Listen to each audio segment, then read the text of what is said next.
অব্র, প্রতিদিন অফিসে লেট করে আসার কারণ কি বলো আমাকে? এটা কি তোমার নিজের অফিস যে যখন খুশি আসবে? সরি ম্যাম, বউয়ের স্বপ্ন দেখতে দেখতে লেট করে ফেলেছি। আমার কি দোষ বলুন? Shut up. এটা কি তোমার ফাজলামি করার জায়গা নাকি? আজ একটা জরুরি মিটিং আছে আর তুমি এত লেট। এখনো ফাইল ঠিক করা বাকি আছে। এই তোমার দায়িত্ব? ভয় নেই ম্যাডাম, আমার দায়িত্ব আমি সঠিকভাবে পালন করব। 10 মিনিটে সব কাজ সেরে ফেলবো, নো টেনশন। এত বকবক না করে কাজটা মন দিয়ে করো। সারাদিন ফাজলামি ছাড়া আর কি পারো? এটাকে ফাইজলামি বলবেন না ম্যাডাম, আমি তো বউয়ের শোকে পাথর হয়ে আছি।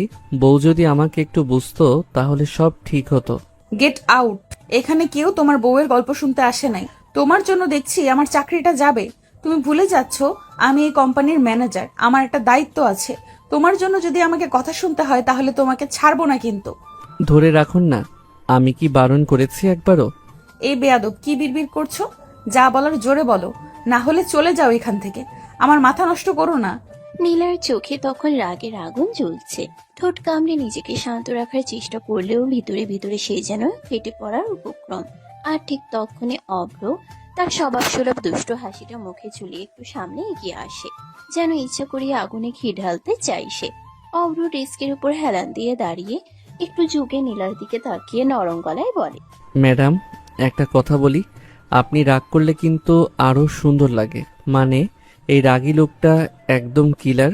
কথাটা শুনে আশেপাশের দু একজন স্টাফ মাথা তুলে তাকায়, আবার তাড়াতাড়ি নিচু করে ফেলে, কারণ তারা জানে এখন ঝড় উঠবে। নীলান ধীরে ধীরে চেয়ার থেকে উঠে দাঁড়ায়, তার চোখ দুটো লাল হয়ে গেছে রাগে। অব্র, তুমি কি আমাকে ফ্লার্ট করছো অফিসে দাঁড়িয়ে? ফ্ল্যাট না ম্যাডাম, এটাকে বলে সত্য কথা বলা। তুমি একদম সীমা ছাড়িয়ে যাচ্ছ। সীমা তো আপনি টানেন ম্যাডাম, আমি তো শুধু একটু কাছে আসার চেষ্টা করি। এই কথা শোনার পর নীলার ধৈর্যের বাঁধ একদম ভেঙে যায়।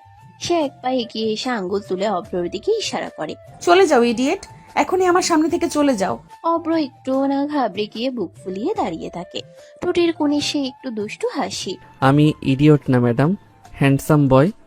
এই কথা শুনে যেন নীলার মাথায় আগুন ধরে যায়। তার চোখে রাগ, বিরক্তি আর এক অদ্ভুত অস্থিরতা একসাথে খেলা করছে। তোমার সাহস কত বড় হয়ে গেছে অব্র, আমার সামনে দাঁড়িয়ে এইসব বলো? অভ্র একটু নিচু হয়ে নীলার চোখের দিকে তাকিয়ে আস্তে করে বলে, ম্যাডাম, আপনার সামনে আসলেই একটু সাহস বাড়ে। কি করব বলেন?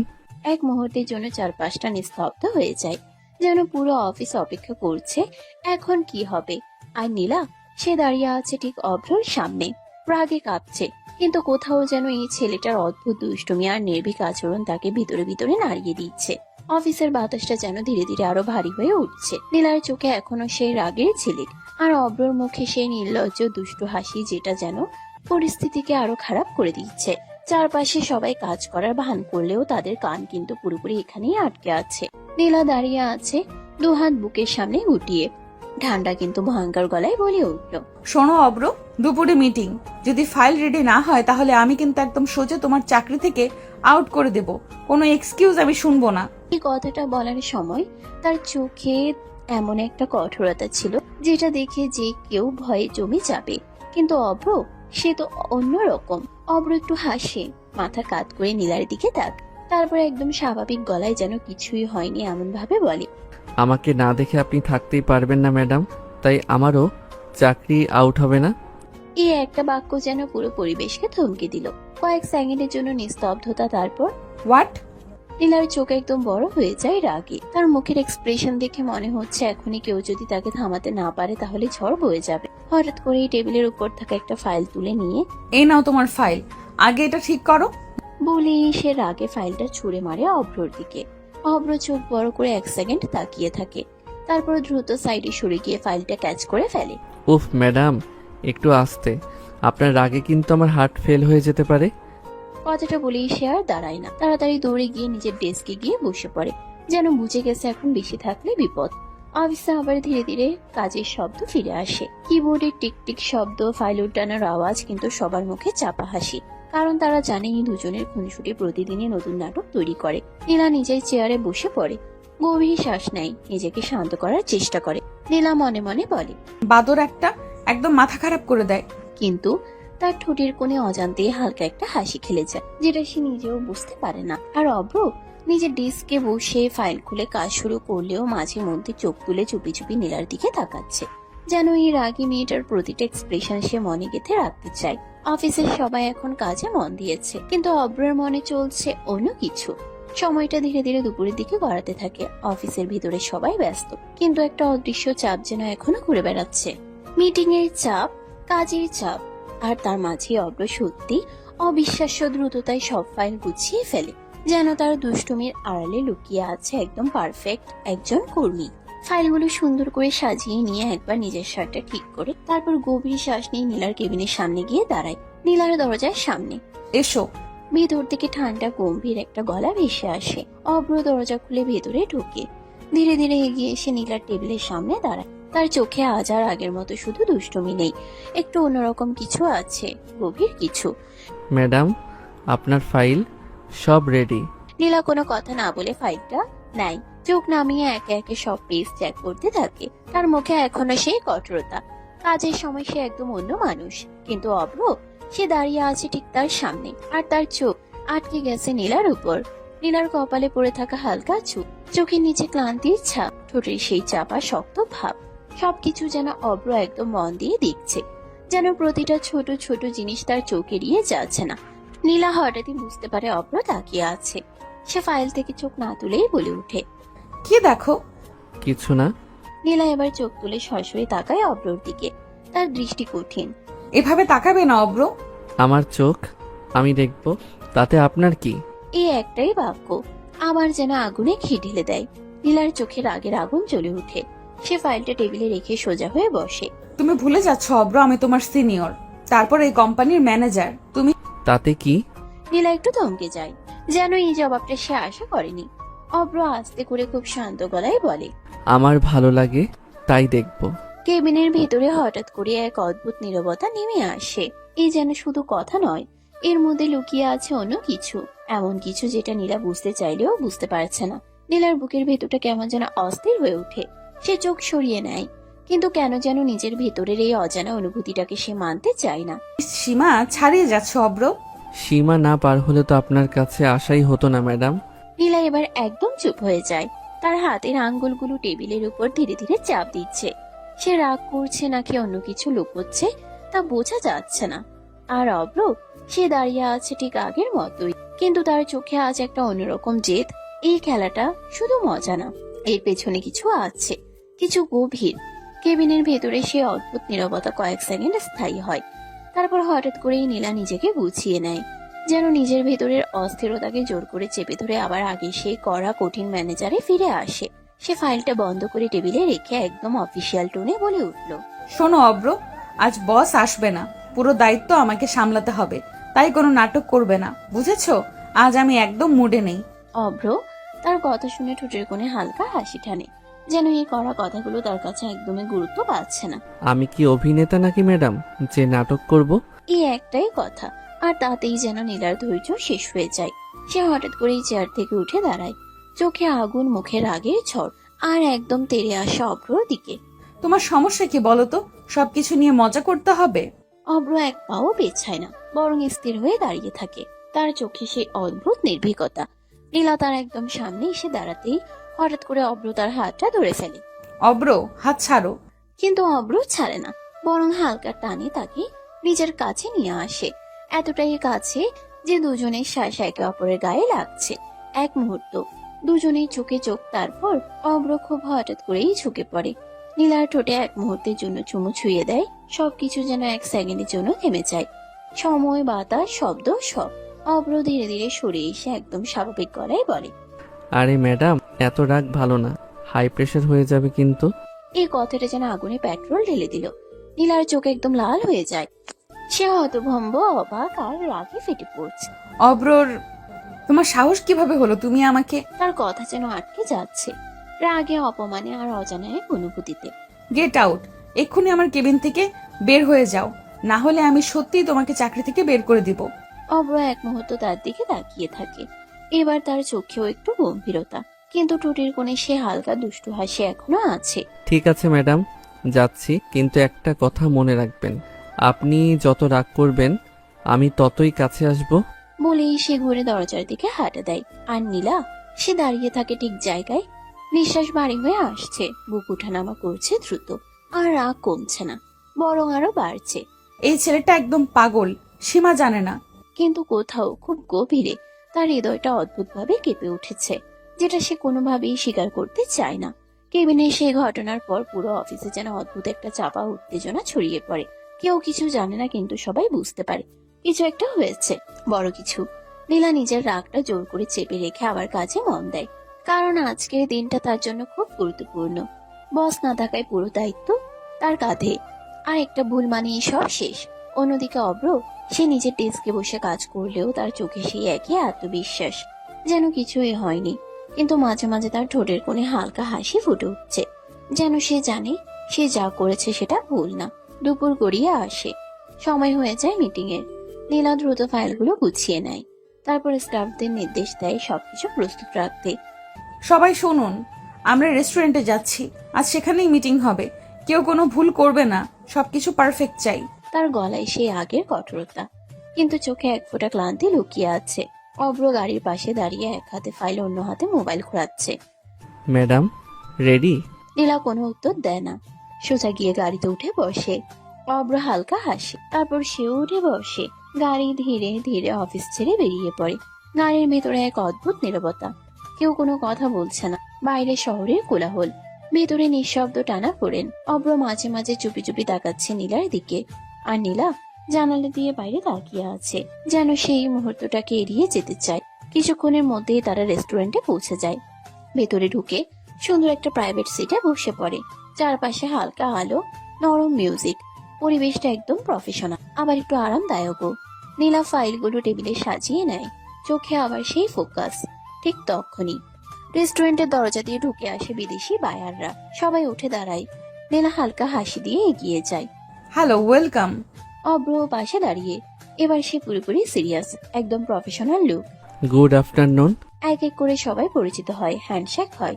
নীলা আত্মবিশ্বাসী গলায় প্রজেক্টের বিষয়ে ব্রিফ দেয়, আর অব্র তার প্রতিটা কথাকে সাপোর্ট করে। এরপর শুরু হয় আসল মিটিং।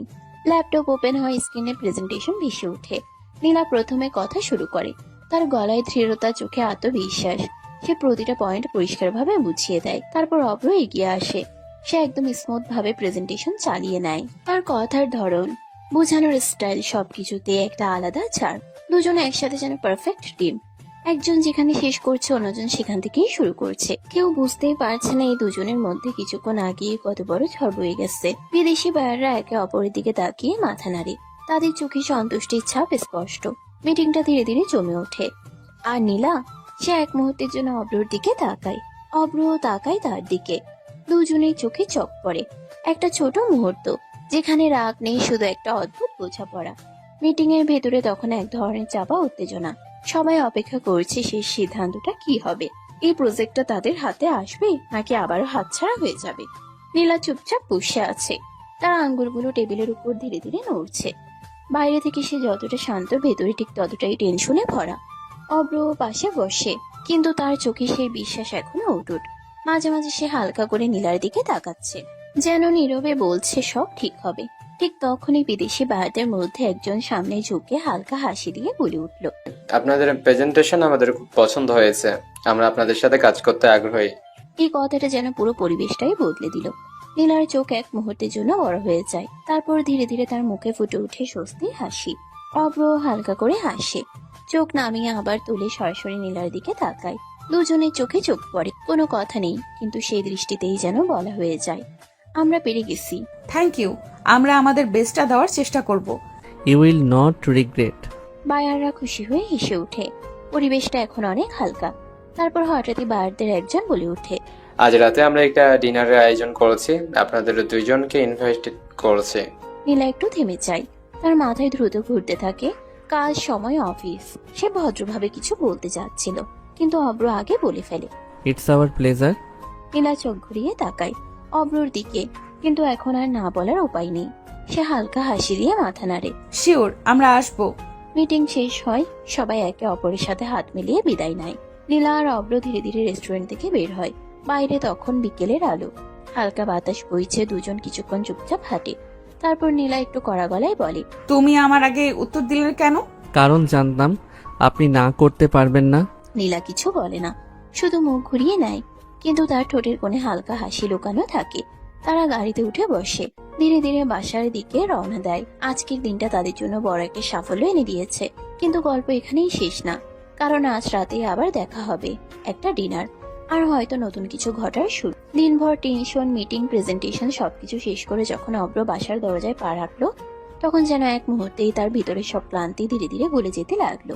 বাড়ির সে পরিচিত গন্ধ, শান্ত পরিবেশ আর নিজের মানুষগুলোর পরিস্থিতি সবকিছু মিলিয়ে এক অদ্ভুত স্বস্তি। দরজা খুলেই ভেতরে ঢুকতেই কিরে বাবা, আজ এত তাড়াতাড়ি চলে এলি? মায়ের গলায় অবাক হওয়ার সুর, কারণ অব্র সাধারণত এত তাড়াতাড়ি বাড়ি ফেরেন। ঠিক তখনই পাশের রুম থেকে দৌড়ে আসে ইরা, চোখে মুখে দুষ্টু হাসি। ভাইয়া, কি এনেছো আমার জন্য? অব্র জুতো খুলতে খুলতে হালকা হেসে তাকায় তাদের দিকে। তার মুখে এখন সেই অফিসের সিরিয়াস ভাব নেই, বরং একদম নিজের মতো স্বাভাবিক মায়াবী। মা, আজ মিটিং ছিল, তাই শেষ হতেই চলে এসেছি। রাতে আবার যেতে হবে, ডিনার পার্টি আছে। মা মাথা নাড়িয়ে হালকা হাসে, তার চোখে ছেলের জন্য গর্ব স্পষ্ট। ভালো, কাজের জন্য যেতে হয়, ঠিক আছে। ইরা কিন্তু থামার পাত্রী না, সে আবার অব্রর সামনে এসে দাঁড়ায়, ঠোঁট ফুলিয়ে বলে, তাই বলে আমার জন্য কিছু আনবি না? এটা কেমন কথা? অব্র হেসে ফেলে, তারপর ইরার মাথায় হালকা একটা চাপড় দিয়ে বলে, আরে পাগলি, তাড়াতাড়ি চলে এসেছি, কিছু আনি নাই, পরে নিয়ে আসবো, ডাবল করে এনে দিব, ঠিক আছে? ইরা একটু গভীর রাগ দেখানোর ভান করে, তারপর হাসি চাপতে না পেরে হেসে ফেলে। ঠিক আছে, মনে রাখিস কিন্তু। এই ছোট ছোট মুহূর্তগুলোতেই যেন অব্রর আসল জীবনটা লুকিয়ে আছে, যেখানে নেই কোনো অফিসের চাপ, নেই কোনো দায়িত্বের ভার, শুধু আছে ভালোবাসা আর নিজের মানুষ। মা রান্নাঘরের দিক থেকে আবার ডাক দেয়। আগে ফ্রেশ হয়ে নে, তারপর খেয়ে নিবি। আচ্ছা মা। সে ধীরে ধীরে নিজের রুমের দিকে হাঁটা দেয়, কিন্তু তার মনে কোথাও একটা ছবি বারবার ভেসে উঠছে, একটা রাগী মুখ, কঠিন চোখ আর সেই অদ্ভুত মুহূর্ত। নীলা, অব্র হালকা করে নিজেই হাসে। আজকের রাতটা হয়তো আরো ইন্টারেস্টিং হতে চলেছে। রাত নামতেই শহর যেন একদম অন্যরকম রূপ নেয়। ঝলমলে আলো, গাড়ি লম্বা লাইন, আর সেই আলো আধারের মাঝেই দাঁড়িয়ে আছে এক বিলাসবহুল রেস্তোরাঁ, যেখানে আজকের এই গুরুত্বপূর্ণ ডিনার আয়োজন করা হয়েছে। ভেতরে নরম আলো, চারপাশে এলিগ্যান্ট সাজসজ্জা, একদম উচ্চমানের পরিবেশ। টেবিলের এক পাশে বসে আছে বিদেশি বায়াররা, আর ঠিক বিপরীতে নীলা আর অভ্র। আজ নীলাকে দেখে যেন চিনতেই কষ্ট হচ্ছে। সাধারণ অফিসে সেই করার আগের রুকের বদলে আর সে শাড়িতে একদম অন্যরকম, পরিপাটি, মার্জিত আর অদ্ভুতভাবে সুন্দর। তার চুল খোলা, হালকা মেকআপ, আর চোখে সেই আগের মতোই দৃঢ়তা, কিন্তু তাতে আজ যেন একটু কোমলতাও মিশে গেছে। অভ্র প্রথমে কিছুক্ষণ চুপচাপ তাকিয়ে থাকে, তার চোখে আজ দুষ্টুমি নেই, বরং একদম অন্যরকম কিছু। কিন্তু সে কিছু বলে না, শুধু নিজের দৃষ্টি সরিয়ে নেয়। ঠিক তখনই বায়ারদের একজন হালকা হেসে বলে ওঠে, মিস নীলা, আজ আপনাকে অসাধারণ লাগছে। You look styling. Thank you. Abhra পাশে বসে আছে, তার চোয়াল একটু শক্ত হয়ে গেছে, চোখ নামিয়ে রেখেছে, কিন্তু তার ভিতরে যেন হালকা একটা রাগ, এক ধরনের অস্বস্তি কাজ করছে। সে কিছু বলে না, শুধু নীরবে বসে থাকে। ওয়েটার এসে একের পর এক খাবারের অর্ডার নিয়ে আসে। টেবিল ভরে যায় নানা রকম বিদেশি আর দেশি খাবারে। সবার মধ্যে আবার কথাবার্তা শুরু হয়। একজন বায়ার গ্লাসে ড্রিঙ্ক ঢেলে সামনে বাড়িয়ে দেয়। প্লিজ একটু নিন। সরি, আমরা এসব খাই না। ওহ, একটু খেলে কিছু হবে না মিস? পরিস্থিতিটা একটু অস্বস্তিকর হয়ে ওঠে। নীলা কিছু বলতে যাবে, ঠিক তখনই অব্র ধীরে গ্লাসটা নিজের দিকে টেনে নেয়। She said no, please let's respect that. টেবিলটা এক মুহূর্তের জন্য নিস্তব্ধ হয়ে যায়, তারপর বায়ার হালকা হেসে মাথা নাড়ে। ওকে, নো প্রবলেম। নীলা এক মুহূর্তের জন্য অভ্রর দিকে তাকায়, তার চোখে অবাক হওয়ার ছাপ। এই প্রথম অভ্র এমন সিরিয়াস, এমন প্রোটেক্টিভ। খাবার পরিবেশন শুরু হয়, সবাই ধীরে ধীরে খেতে থাকে, কথা বলতে থাকে, কিন্তু এই টেবিলের নিচে দুজন মানুষের মাঝে চলছে অন্যরকম একটা গল্প, যেখানে রাগ আছে, অভিমান আছে, আর অদ্ভুত একটা টানও আছে। রাতটা ধীরে ধীরে গভীর হতে থাকে। রেস্টুরেন্টের নরম আলো, হালকা মিউজিক আর চারপাশের ব্যস্ততা মিলিয়ে এক অদ্ভুত পরিবেশ তৈরি করেছে। টেবিলে একের পর এক খাবার, সবাই খাচ্ছে, কথা বলছে, সবকিছুই যেন খুব স্বাভাবিক। রাতটা ধীরে ধীরে গভীর হতে থাকে। রেস্টুরেন্টের নরম আলো, হালকা মিউজিক আর চারপাশের ব্যস্ততা মিলিয়ে এক অদ্ভুত পরিবেশ তৈরি করেছে। টেবিলে একের পর এক খাবার, সবাই খাচ্ছে, কথা বলছে, সবকিছুই যেন খুব স্বাভাবিক। কিন্তু এই স্বাভাবিকতার মাঝেই অস্বাভাবিক কিছু ধীরে ধীরে জায়গা করে নিচ্ছে। অব্র প্রথমে একদম স্বাভাবিকভাবেই বসেছিল, কিন্তু কখন যে সে চুপচাপ নিজের গ্লাসে অল্প করে ড্রিঙ্ক নিয়ে চুমুক দিতে শুরু করেছে কেউ খেয়ালই করেনি। এক চুমুক, তারপর আরেকটা, খাবারের ফাঁকে ফাঁকে।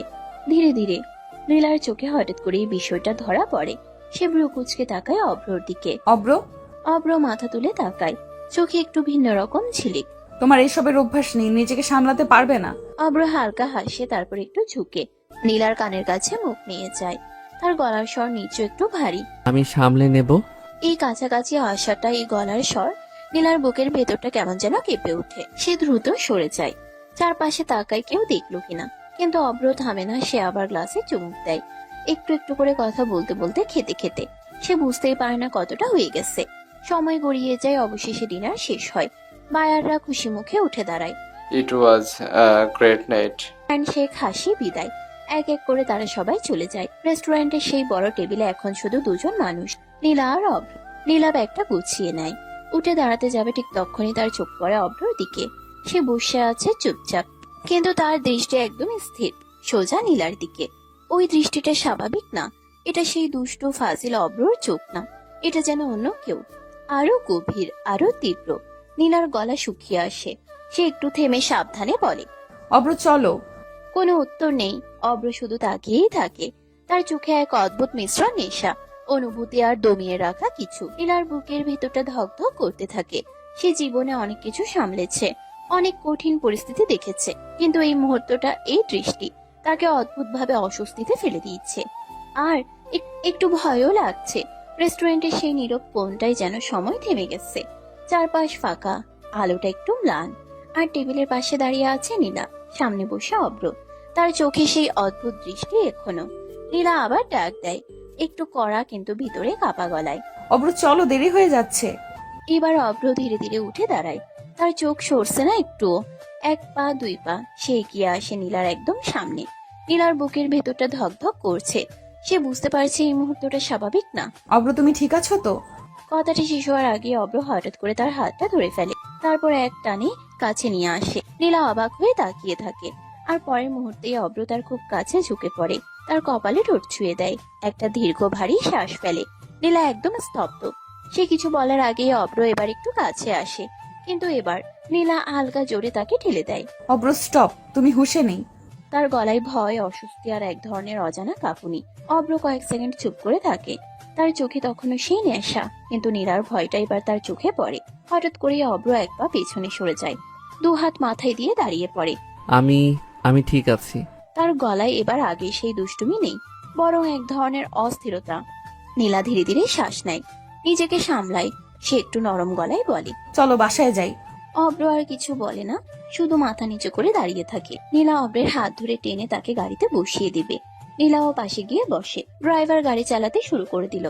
অভ্রের চোখে এখনো নেশা, সে তাকিয়ে আছে নীলার দিকে। শাড়ি পরা অবস্থায় তাকে আকর্ষণীয় লাগছে। অভ্র কিছুতেই সামলাতে পারছে না নিজেকে, সে হাত বাড়িয়ে নীলার কোমর স্পর্শ করে। নীলা কেঁপে উঠে অভ্রের দিকে তাকাতে অভ্র একটানে নীলাকে তার কোলে বসিয়ে কিস করতে লাগলো। নীলা অবাকের চরম পর্যায়ে পৌঁছে গেছে। অভ্র সামনের পর্দাটা টান দিয়ে নামিয়ে দিল। ড্রাইভার নিজেও হা হয়ে গেছে অভ্রের কাণ্ডে। অভ্র পাগলের মতো কিস করতে করতে সারা শরীরে হাত দিয়ে স্পর্শ করতে লাগলো। নীলা কোনো মতে নিজেকে ছাড়িয়ে বলল, অব্র কি করছো তুমি বুঝতে পারছো? মাথা খারাপ হয়ে গেছে নাকি? মাথা কেন খারাপ হবে? আমি তো মারছি না, আদর করছি। তোমার মাথা খারাপ হয়ে গেছে, কি বলছো সেটাও বুঝতে পারছো না। অভ্র কিস করতে করতে শাড়ির আঁচল সরিয়ে ফেললো। নীলা আরো ভয় পেয়ে গেল। অভ্রের হাত ধরে আটকাতে চাইলে পারে না। অভ্র বুকে গলায় কিস করতে লাগলো। নীলা আর উপায় না পেয়ে একদম চুপ হয়ে গেল। সে জানে অভ্রের সাথে পারবে না, এমনিতেই ছেলে মানুষ তার উপর নেশা করেছে। অভ্রের শক্তি দ্বিগুণ হয়ে গেছে, বুঝাই যাচ্ছে। অভ্র আস্তে আস্তে নিজেই নিস্তেজ হয়ে নীলার বুকে ঢলে পড়ে। নীলা এবার একটু হাফ ছাড়লো, অভ্রকে শুয়ে দিল সিটে, তারপর নিজের শাড়ি ঠিক করে নিল। এই অবস্থায় আর অভ্রের বাড়ি নিয়ে গেল না, তার নিজের বাড়িতে নিয়ে আসলো। সেখানে তার মা বাবা আর বোন থাকে। ভোরে নরম আলো জানালার ফাঁক দিয়ে ঘরে এসে পড়েছে। চারপাশটা একদম শান্ত, একটু অচেনা, একটু ভারী। অভ্র ধীরে ধীরে চোখ খুলে, মাথাটা ভারী লাগছে। সে কিছুক্ষণ চুপচাপ শুয়ে থাকে, তারপর ধীরে ধীরে উঠে বসে। চারপাশ ভালো করে তাকাতেই তার ভ্রু কুঁচকে যায়। এটা আমার রুম না? সে আবার চারিদিকে তাকায়। সোফা, পর্দা, সাজসজ্জা সবকিছুই অচেনা, কিন্তু খুব দ্রুতই পরিচিত একটা অনুভূতি মাথায় আসে। সে আস্তে করে বলে ওঠে, এটা নীলার বাসা? এক মুহূর্তের জন্য তার মাথায় গত রাতের কিছু টুকরো ছবি ভেসে ওঠে। রেস্টুরেন্ট, ড্রিঙ্ক, সেই দৃষ্টি, আর সে হঠাৎই মাথায় হাত দেওয়া। ও শিট, আমি এটা কি করলাম? তার বুকের ভেতরটা ধক করে ওঠে। সে নিজেই যেন নিজেকে বিশ্বাস করতে পারছে না। এখন তো ও আমার সাথে কথাই বলবে না, একদমই না। ঠিক তখনই দরজার বাইরে হালকা পায়ের শব্দ। দরজা খুলে ভেতরে ঢুকে আসে এক তরুণী, মুখে কৌতূহল আর হালকা হাসি। ভাইয়া উঠে পড়েছেন? অব্র একটু চমকে উঠে তারপর দ্রুত নিজেকে সামলে নেয়। তারপর হালকা হাসি দিয়ে বলে, কেমন আছো মিতু? ভালো ভাইয়া। আপনি তো আমাদের বাড়িতে আসেনি না, আমাদের ভুলেই গেছেন নাকি? কাজের চাপ, তাই সময় পাই না। ড্রিঙ্ক করতে পারেন না, করেছেন কেন? আপু অনেক রেগে আছে। এই কথাটা শোনার সাথে সাথে অব্রর মুখ একটু থমকে যায়, তার চোখ একটু নিচে নেমে আসে। মিতু আবার কৌতূহলী হয়ে বলে, আপুকে কি খুব বিরক্ত করেছেন ভাইয়া? অব্র কিছু বলার আগে থেমে যায়। তার মনে আবার সেই রাতের দৃশ্য ভেসে ওঠে। নীলার চোখ, তার ভয়, তার রাগ। অব্র হালকা নিঃশ্বাস ফেলে। হয়তো একটু বেশি হয়ে গেছে। মিতু কিছুক্ষণ তাকিয়ে থাকে, তারপর কিছু না বলে মাথা না ঘুরিয়ে চলে যায়। আর অব্র সে চুপচাপ বসে থাকে। তার মাথায় একটাই চিন্তা ঘুরছে, এখন নীলার সামনে গেলে কি হবে। আর ঠিক সেই মুহূর্তে ঘরের বাতাসটা যেন আরো ভারী হয়ে যায়, কারণ গল্পটা এখানেই শেষ না, এটা এখনো শুরু। নীলা ধীরে ধীরে রান্নাঘর থেকে এক গ্লাস লেবুর শরবত হাতে নিয়ে এসে অব্রের সামনে রাখ। তার মুখটা শান্ত, কিন্তু চোখের ভিতরে এখনো আগের রাতের রাগ আর অভিমানের ছাপ স্পষ্ট। অব্র এক মুহূর্তে চুপ করে তাকিয়ে থাকলো গ্লাসটার দিকে, তারপর ধীরে ধীরে বলল, কাল রাতের জন্য আমি সত্যিই সরি নীলা। আমি বুঝতে পারিনি আমি কি করে ফেলেছি। সরি বললেই কি সব ঠিক হয়ে যায় নাকি অব্র? মানুষ ভুল করে আবার সরি বলে সবকিছু মুছে ফেলে, এমনটা কি সহজ? অব্র মাথা নিচু করে ফেললো, কণ্ঠটা একদম শান্ত আর ভারী হয়ে এলো। আমি আর এমন কিছু করব না, বিশ্বাস করেন, জীবনে আর না। নীলা কিছুক্ষণ চুপ করে থাকলো, তারপর শরবতের গ্লাসটা একটু এগিয়ে দিয়ে বলল, আগে খাও, কথা পরে হবে। খালি পেটে নাটক করতে ভালো লাগে না আমার। অব্র একটু থেমে তাকালো তার দিকে, তারপর ধীরে ধীরে শরবতের গ্লাসটা হাতে নিল। এক চুমুক খেলেই বুঝলো নীলা ইচ্ছে করেই স্বাভাবিক থাকার চেষ্টা করছে, কিন্তু ভেতরে এখনো কষ্ট জমে আছে তার। এদিকে নীলা হঠাৎ একটু দূরে সরে গিয়ে আবার বলল, গোসল করে বের হবে, বাবার একটা পোশাক দিয়েছি, পরে নাও। এইভাবে বসে থাকলে সবাই দেখলে কি ভাববে বলো তো? অব্র মাথা নাড়িয়ে সম্মতি দিল। তার চোখে এক ধরনের অপরাধবোধ কাজ করছে। সে বুঝতে পারছে এই মুহূর্তে বেশি কথা বললে পরিস্থিতি আরো খারাপ হতে পারে। অব্র ধীরে উঠে দাঁড়িয়ে বলল, আমি গোসল করে আসছি নীলা, তারপর আমরা কথা বলবো। প্লিজ একটু সময় দিন আমাকে। নীলা আর কিছু বলল না, শুধু পাশ ফিরে দাঁড়িয়ে রইল। কিন্তু তার হাতের আঙ্গুল একটু কেঁপে উঠলো, যা অব্র দেখতে পেল। আর অব্র ধীরে ধীরে বাথরুমের দিকে এগিয়ে গেল। মনে মনে একটাই ভাবনা, এই ভুলটা ঠিক করা তার জন্য এখন সবচেয়ে বড় লড়াই। নীলার বাসার উঠোনে তখন সকালটা যতটা শান্ত ছিল, মুহূর্তেই যেন সেই শান্তি ভেঙে গেল। পাশের বাড়ির 2-3 জন মহিলা একসাথে এসে দাঁড়িয়েছে দরজার সামনে, চোখে কৌতূহল, মুখে কটাক্ষ আর কণ্ঠে অকারণ উত্তেজনা। একজন মহিলা একটু এগিয়ে এসে বলল, শুনলাম এ বাড়িতে নাকি নতুন একটা ছেলে এসেছে, তাও আবার রাতে ছিল। ঘটনা কি বলেন তো? নীলা তো বিধবা মেয়ে, আর ওর ছোট বোনও আছে এখানে। তাহলে ছেলেটা কে? নাকি নীলা নতুন কোনো নাগর জুটাইছে? কথাটি শেষ হতেই বাতাস যেন ভারী হয়ে গেল। নীলা রান্নাঘর থেকে বের হয়ে এল, তার চোখে স্পষ্ট রাগের আগুন, কিন্তু মুখে সে অস্বাভাবিক ঠান্ডা থাকার চেষ্টা করলো। নীলা একটু এগিয়ে এসে শক্ত গলায় বলল, যাকে খুশি তাকে আমি আমার বাড়িতে আনবো, তাতে আপনার কি সমস্যা? আপনার কি আমার জীবন চালানোর দায়িত্ব আছে? অন্যায় করে আবার বড় কথা বলে। সমাজের নিয়ম আছে না, রাতের বেলায় পরপুরুষ এনে রাখো, আর এখন সাহস দেখাও। নীলার চোখ তখন রাগে লাল হয়ে উঠল, কণ্ঠটা একটু কেঁপে গেলেও সে থামলো না। সমাজের নিয়ম আপনি আমাকে শেখাবেন না। আপনি আগে নিজের ঘরের খবর নিন, আমার জীবন আমি বুঝে নেব। কথা বাড়তেই আশেপাশে আরো 2-1 জন জড়ো হতে শুরু করলো। পরিবেশটা একদম উত্তেজনাপূর্ণ হয়ে উঠলো। ঠিক তখনই নীলার মা দ্রুত এগিয়ে এলেন, তার মুখে বিরক্তি আর কঠোরতা দুটোই একসাথে। নীলার মা বলল, আপনার লজ্জা করে না? অন্যের বাড়িতে এসে এমন ফালতু ঝগড়া করেন কিভাবে? আর ব্যক্তিগত বিষয়ে এভাবে নাক গলানো অধিকার আপনাকে কে দিল? আমরা তো এলাকার ভালো চাই, তাই বলছি। মেয়ে মানুষ, বাড়িতে ছেলে ঢুকালে মানুষ প্রশ্ন করবেই। প্রশ্ন করার অধিকার আছে মানে যা খুশি বলবেন? প্রমাণ ছাড়া কারো চরিত্র নিয়ে কথা বলবেন? এবার আপনি দয়া করে এখান থেকে যান। চারপাশে নীরবতা নেমে এলো। নীলা এক পাশে দাঁড়িয়ে আছে, তার বুকের ভেতর রাগ আর অপমান একসাথে জমে আছে, কিন্তু সে আর কিছু বলল না, কারণ সে জানে এখন একটা ভুল শব্দ পুরো পরিস্থিতি আরো খারাপ করে দিতে পারে। আর ভেতরে ঘরের দিক থেকে সব শুনছিল অভ্র, তার চোখে এক অদ্ভুত অস্থিরতা। এই পরিস্থিতি যে শুধু বাইরে নয়, ভেতরেও ঝড় তুলছে, সেটা সে খুব ভালোই বুঝতে পারছিল। নিজের মেয়ের চরিত্র ডাকতে এখন আমাদের বের করতে দিতে চাইছেন? কি সুন্দর বিচার! সত্যি কথা বললেই দোষ হয় নাকি? নীলার মা কিছু বলার আগেই পরিবেশটা আরো উত্তপ্ত হয়ে উঠল। নীলা দাঁতে দাঁত চেপে দাঁড়িয়ে আছে, কিন্তু এবার আর কিছু বলার আগেই ভেতরের দরজা খুলে গেল। অভ্র ধীরে ধীরে বাইরে বেরিয়ে এলো। তার মুখটা শান্ত, কিন্তু চোখে এক অদ্ভুত দৃঢ়তা, যেন অনেকক্ষণ ধরে চুপ করে থাকা একটা মানুষ আর এখন আর সহ্য করতে পারছে না। সে সামনে এসে দাঁড়াতেই কয়েকজন মহিলা একসাথে বলে উঠল, ওরে বাবা, এ তো সেই ছেলে রাতে যে ওই বাড়িতে ঢুকছিল। হ্যাঁ হ্যাঁ, এই তো সেই। এখন আবার বড় বড় করে বেরিয়েছে। কেন, আমি কি আপনার মেয়ের কাছে গেছি নাকি? আপনি কি প্রমাণ নিয়ে এখানে কথা বলছেন? ওরে বাবা, এত দেখি চোরের মায়ের বড় গলা। সারা রাত ফুর্তি করে এখন এসে বড় বড় কথা বলছি। এই কথাটা শুনতেই নীলা চোখ বন্ধ করে ফেললো, যেন অপমানটা সরাসরি তার বুকে এসে লাগলো।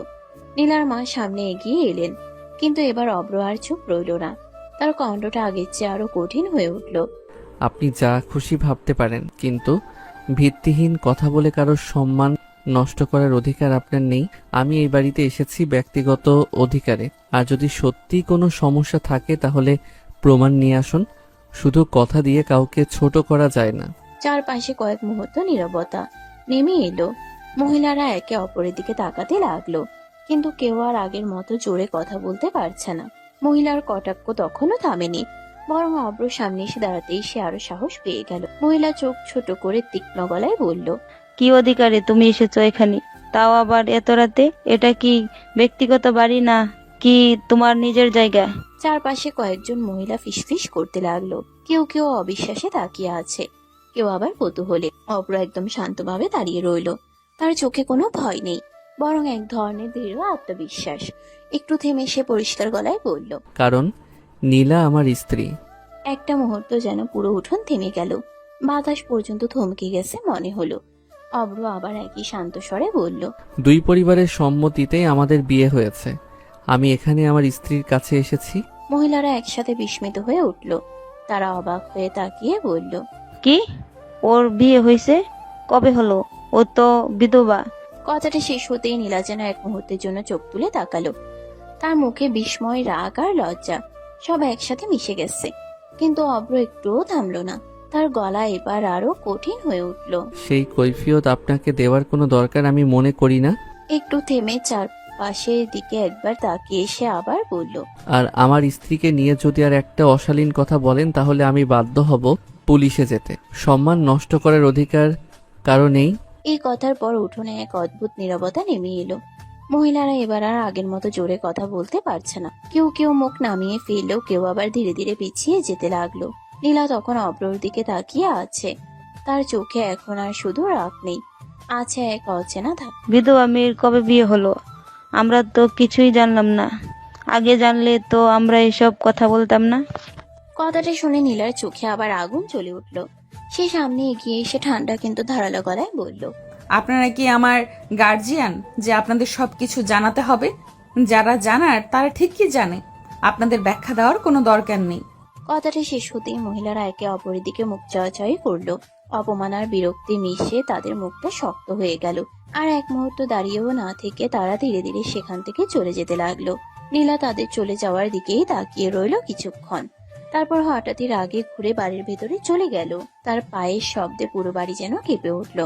অব্র কিছুক্ষণ দাঁড়িয়ে থাকলো, তারপর চুপচাপ সেও নীলার পেছন পেছন ভেতরে ঢুকলো। রুমে ঢুকতেই নীলা দরজাটা জোরে টেনে বন্ধ করে দিতে নিল। সে তখনও রাগে কাঁপছে। ঠিক সেই মুহূর্তেই অব্র এগিয়ে এসে দরজাটা আটকে দিল, যেন সে বাইরে বেরিয়ে যেতে না পারে। কেন বিয়ের কথা গোপন করে রেখেছেন? আজকে যা হলো আমি এত কথা শুনলাম আপনার জন্য। নীলা ঘুরে দাঁড়ালো, তার চোখে জমে থাকা রাগ, অভিমান আর ক্লান্তি একসাথে ফুটে উঠল। সে একদম সরাসরি বলল, কারণ আমি এই বিয়ে করতে চাইনি, বাড়ির সবাই জোর করে দিয়েছে, আমি মানি না এই বিয়ে। কথাটা শেষ হতে অভ্রর মুখ শক্ত হয়ে গেল। সে এক ধাপ এগিয়ে গিয়ে নীলার হাত ধরে তাকে কাছে টেনে আনলো। তার কণ্ঠ এখন রাগ আর আবেগে ভারী। কেন মানবেন না? আপনি বুঝেন না আমি আপনাকে কতটা ভালোবাসি? নীলা চোখ তুলে তাকালো, কিন্তু তার চোখে কোনো নরমতা নেই, শুধু ব্যথা আর সত্য।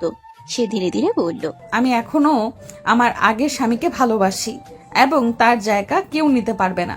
অব্র নীলার কথাটা শোনার পর এক মুহূর্তের জন্য থমকে গেল। তার চোখে জমে থাকা কষ্টটা হঠাৎ রাগে রূপ নিল। সে দাঁতে দাঁত চেপে নীলার দিকে এগিয়ে এলো। কণ্ঠ ভারী হয়ে উঠল। কেন আপনি এমন বলছেন নীলা? আমার ভালোবাসা কি আপনার চোখে পড়ে না? আপনি কি বুঝতে পারেন না আমি কতটা পাগল হয়ে গেছি আপনার জন্য? নীলা মাথা ঘুরিয়ে সরিয়ে নিল। চোখে বিরক্তি আর অস্থিরতা মিশে আছে। নীলা বলে, আমি কিছুই দেখতে চাই না অব্র, তোমার কোনো অনুভূতি, কোনো কথা, কিছুই না। কথাটা শোনার পর অব্র আর নিজেকে ধরে রাখতে পারলো না। সে আরো কাছে এসে দাঁড়ালো। কণ্ঠটা এবার ভেঙে বের হলো। আপনি বারবার আমাকে দূরে ঠেলে দিচ্ছেন, কিন্তু আমি কি এত সহজে চলে যেতে পারি? আমি আপনাকে ছাড়া কিছু ভাবতেই পারি না। ছাড়ো আমাকে, আমি এটা চাই না। অব্র থেমে গেল। তার চোখে এখন রাগ না, বরং গভীর যন্ত্রণা। সে এক পা পিছিয়ে গিয়ে বলল, আমি জোর করতে চাই না নীলা, কিন্তু আমি হারতেও চাই না আপনাকে। শুধু একবার আমাকে বোঝার চেষ্টা করুন। ঘরের ভেতর হঠাৎ নিস্তব্ধতা নেমে এলো। দুজনেই একে অপরের দিকে তাকিয়ে আছে। একজন ভালোবাসায় ভেঙে পড়া, আরেকজন অতীতের বন্ধনে আটকে থাকা। আর সেই নীরবতার মধ্যে সম্পর্কটা যেন আরো জটিল হয়ে উঠলো ভালোবাসা আর অভিমানের মাঝখানে দাঁড়িয়ে। রুমের ভেতরে ভারী নীরবতা ভাঙলো হঠাৎ করেই মৃদুর ডাক শুনে। মৃদু দরজার বাইরে দাঁড়িয়ে বলল, আপু ভাইয়া খেতে আসুন, মা ডাকছে সবাইকে। এক মুহূর্তেই পরিবেশটা বদলে গেল। নীলা মাথা ঘুরিয়ে অন্যদিকে তাকিয়ে রইল। আর অব্র ধীরে ধীরে নিজের জামা ঠিক করতে শুরু করলো। তার মুখে এখন আর আগের মতো রাগ নেই, বরং এক ধরনের ক্লান্ত সিদ্ধান্তের ছাপ। নীলা তাকিয়ে জিজ্ঞেস করলো, কি হলো? কিছু না, আমি বাড়ি চলে যাব। খাবে না? ইচ্ছে করছে না। আমার উপর রেগে কি লাভ? আমি কি মনের বিরুদ্ধে কিছু করতে চাই না? এই কথাটা শুনে অব্র ধীরে ধীরে নীলার দিকে এগিয়ে এলো। তার চোখে এবার কোনো রাগ নেই, শুধু গভীর এক অভিমান আর ভালোবাসার টান।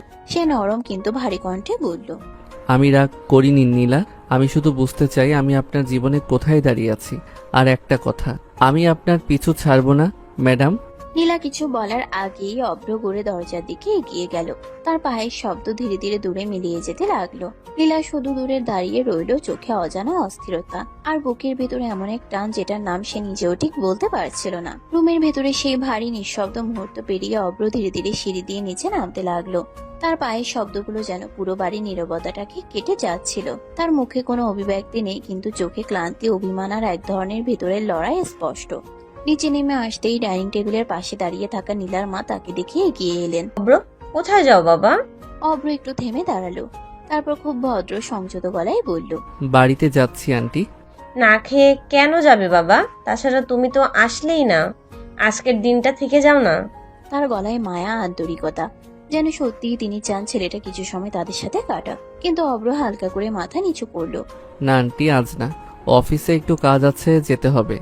কথাটা বললেও তার গলায় সেই দৃঢ়তা নেই, বরং এড়িয়ে যাওয়ার চেষ্টা। নীলার মা বুঝতে পারলেন কিছু একটা ঠিক নেই। তিনি একটু কাছে এসে নরম গলায় বললেন, কিছু হয়েছে বাবা? অব্র এক সেকেন্ডের জন্য চুপ করে থাকলো। তারপর হালকা একটা হাসি দিল। না আন্টি, কিছু না, আপনি দোয়া করবেন। এই বলে সে আর দাঁড়ালো না, দরজার দিকে এগিয়ে গেল। পেছন থেকে নীলার মা তাকিয়ে রইলেন, তার চোখে একটা চিন্তার ছাপ। আর সিঁড়ির উপরে দাঁড়িয়ে নীলা, সে চুপচাপ সবকিছু দেখছে। অব্র একবারও পেছনে তাকালো না, কিন্তু তার চলে যাওয়ার প্রতিটা পদক্ষেপ নীলার বুকের ভিতরে অদ্ভুত এক শূন্যতা তৈরি করে দিয়ে গেল। বাড়ির দরজাটা ধীরে ধীরে খুলে ভেতরে ঢুকলো অভ্র। মুখে ক্লান্তির ছাপ, চোখে ঘুম না হওয়া রাতের ভার, কিন্তু তার চেয়েও বেশি মনের ভেতরের অস্থিরতা। সকালের ঘটনাগুলো বারবার মাথার মধ্যে ঘুরে বেড়াচ্ছে। নীলার কথা, তার দূরত্ব, তার সে স্পষ্ট অস্বীকার, সবকিছু যেন একসাথে বুকের ভেতরে চাপ সৃষ্টি করছে। ঠিক তখনই রান্নাঘর থেকে তার মা দ্রুত বের হয়ে এলেন, চোখে দুশ্চিন্তা, মুখে উৎকণ্ঠা। কই ছিলি বাবা তুই? সারা রাত ফোনে পাইনি তোকে, কতবার কল দিলাম। মায়ের কণ্ঠে এমন এক টান যা শুনলে বোঝা যায় একটা মা সারা রাত কিভাবে চিন্তায় কাটিয়েছে। অব্র একটু থেমে জুতো খুলতে খুলতে নিচু গলায় বলল, নীলাদের বাসায় ছিলাম মা। কথাটা শুনে মায়ের চোখে অবাক হওয়ার ছাপ ফুটে উঠল। তারপর এক ধরনের স্বাভাবিক কৌতূহল। তাই নাকি? তাহলে ওকে নিয়ে আসলে না কেন? বিয়ে হলো কতদিন, এখন একদিনের জন্য আমাদের বাড়িতে এলো না? এভাবে চলে নাকি বাবা? অব্র এক মুহূর্ত চুপ করে থাকলো। তার চোখে এক ঝলক কষ্ট ভেসে উঠল, কিন্তু সে সেটা লুকোনোর চেষ্টা করল। আনবো মা, একটু সময় যাক। তার গলায় এক ধরনের আশা, আবার এক ধরনের অনিশ্চয়তাও। মা ধীরে ধীরে তার দিকে তাকিয়ে থাকলেন, যেন ছেলের ভেতরের অস্থিরতাটা বুঝতে পারছেন। সব ঠিক আছে তো বাবা? হুম, সব ঠিক আছে। কিন্তু সত্যিই কি সব ঠিক আছে? তার নিজের মনই যেন তাকে উত্তর দিচ্ছে না। কিছুই ঠিক নেই, একটা সম্পর্ক যেটা কাগজে কলমে শুরু হয়েছে কিন্তু মনে এখনো জায়গা পায়নি। আর সেই জায়গাটা আদায় করার জন্য অব্র হয়তো এখনো লড়াই করে যাচ্ছে। চুপচাপ একা ফ্রেশ হয়ে ধীরে ধীরে ডাইনিং টেবিলের দিকে এগিয়ে এলো অব্র। মুখে পানি দিয়ে এলেও ভেতরের ক্লান্তি আর অস্থিরতা এখনো কাটেনি। চোখের নিচে হালকা দাগ, কিন্তু সে স্বাভাবিক থাকার চেষ্টা করছে। ডাইনিং টেবিলে ইতিমধ্যেই বসে আছেন তার মা, বাবা আর ছোট বোন ইরা। সকালের খাবারের গরম ভাব উঠছে, কিন্তু আজ যেন সেই পরিচিত পারিবারিক উষ্ণতাটাও একটু চাপা পড়ে আছে। অব্র চুপচাপ গিয়ে চেয়ার টেনে বসে প্লেটে খাবার নেয়। কিছুক্ষণ নীরবতা, শুধু চামচের হালকা শব্দ। তারপর অব্রর বাবা গলা খাকারি দিয়ে বললেন, অফিস কেমন চলছে? ভালো চলছে। ছোট্ট একটা উত্তর, কিন্তু তাতে যেন অনেক কিছুই লুকানো। বাবা একটু গভীর ভাবে তার দিকে তাকালেন, তারপর ধীরে ধীরে বললেন, তোমার পছন্দ মতো বিয়ে দিলাম, কিন্তু বউকে এখনো বাড়ি আনতে পারছো না। সে কি এই বিয়ে চাইছে না? কথাটা শুনে অব্রর হাত এক মুহূর্তের জন্য থেমে গেল। ইরাও খাওয়া থামিয়ে তাকিয়ে আছে, মায়ের চোখেও চিন্তার ছাপ। বাবা আবার বললেন, যদি তাই হয় তাহলে জোর করার কোনো মানে হয় না বাবা। সম্পর্ক জোর করে টেকে না। এই কথাটা যেন সরাসরি অব্রর বুকে গিয়ে লাগে। সে ধীরে ধীরে মাথা তুলে বাবার দিকে তাকায়। তার চোখে এবার এক ধরনের যে দৃঢ়তা। কিছু করার নাই বাবা, আস্তে আস্তে সব ঠিক হবে। তবুও আমি ওকে ছাড়তে পারবো না। টেবিলে আবার নীরবতা নেমে আসে। বাবা কিছুক্ষণ চুপ করে তাকিয়ে থাকেন, যেন ছেলের চোখে কিছু খুঁজছেন। মা নিঃশব্দে দীর্ঘশ্বাস ফেলেন, আর ইরা চুপচাপ ভাইয়ের দিকে তাকিয়ে থাকে। ডাইনিং টেবিলে নীরবতা ভেঙে ধীরে ধীরে কথা বললেন অব্রর বাবা। তার কণ্ঠে ছিল অভিজ্ঞতার ভার, আর ছেলের জন্য এক ধরনের চিন্তা। যা করার ভেবে চিন্তা করো, সময় কিন্তু বারবার ফিরে আসে না। এই কথাটা যেন সরাসরি অব্রর মনে গিয়ে লাগে। সে কিছুক্ষণ চুপ করে থাকে, তারপর মাথা তুলে বাবার দিকে তাকায়, চোখে সেই আগের দৃঢ়তা। চিন্তা করো না বাবা, আমি সামলে নিব। কথাটা বললেও ভেতরে ভেতরে সে জানে এই সামলানোটা এত সহজ না। তারপর ধীরে ধীরে খাওয়া শেষ করে পানি খেয়ে উঠে দাঁড়ায়, মায়ের দিকে একবার তাকায়, বোনের মাথায় হালকা করে হাত রাখে, তারপর ব্যাগটা নিয়ে দরজার দিকে এগিয়ে যায়। একটা নতুন দিন, কিন্তু তার ভেতরে ঝড়টা এখনো থামেনি। অফিসের সামনে গাড়ি থামাতে আবার সেই পরিচিত ব্যস্ততা, লোকজন আসছে যাচ্ছে। অব্র ধীরে ধীরে ভিতরে ঢোকে, ঠিক তখনই তার সহকর্মী রাতুল সামনে এসে দাঁড়ায়, মুখে তার চিরচেনা হাসি। কি ভাই, আজ এত লেট? শ্বশুর বাড়ি গেছিলাম। ধুর ভাই, মজা করো না। সত্যি তো বললাম, বিশ্বাস না করলে আমার কি দোষ? রাতুল আবার হেসে মাথা নাড়ে। তার কাছে এটা এখন একটা মজা। সে ভাবতেই পারছে না এই মজার ভেতরে লুকিয়ে আছে একটা জটিল সম্পর্ক, একটা অসম্পূর্ণ বিয়ে, আর একজন মানুষের একতরফা ভালোবাসার লড়াই। অফিসের দরজা দিয়ে ভেতরে ঢুকতে ঢুকতেই অব্রর চোখে আবার সেই পরিচিত দৃঢ়তা ফিরে আসে। ব্যক্তিগত ঝড় থাকলেও কাজের জায়গায় সে কখনো হার মানে না। অফিসের ভিতরে ধীরে ধীরে কাজের গতি বেড়ে যায়। সবাই নিজ নিজ ডেস্কে বসে কম্পিউটারের সামনে ঝুঁকে পড়েছে। কেউ ফাইল দেখছে, কেউ টাইপ করছে। অব্র চুপচাপ নিজের কাজ শুরু করে দেয়, যেন সকালে সব ঘটনা, সব ঝড় এই কাজের ভিড়ে কোথাও চাপা পড়ে যায়। সময়টা কেটে যাচ্ছিল একঘেয়ে ছন্দে। ঠিক তখনই অফিসের মেইন দরজা দিয়ে ভেতরে ঢুকে নীলা। এক মুহূর্তেই পুরো পরিবেশ বদলে যায়। যারা একটু আগে গল্প করছিল তারা হঠাৎ করেই সিরিয়াস হয়ে যায়। কিবোর্ডে শব্দ বাড়তে থাকে, ফাইলের পাতা উল্টানোর শব্দ শোনা যায়। কারণ সবাই জানে নীলার সামনে কাজ ঠিক না থাকলে বকা খাওয়া নিশ্চিত।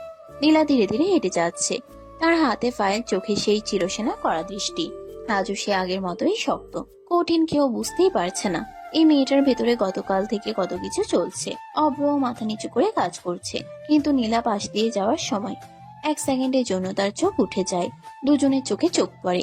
একটা ছোট্ট মুহূর্ত যেখানে অনেক কথা কিন্তু কোনো শব্দ নেই। নীলা থামে না, হাঁটতে হাঁটতেই গম্ভীর গলায় বলে, অব্র কেবিনে আসো, কাজ আছে। কথাটা বলেই সে আর পেছনে তাকায় না, সোজা নিজের কেবিনে ঢুকে যায়।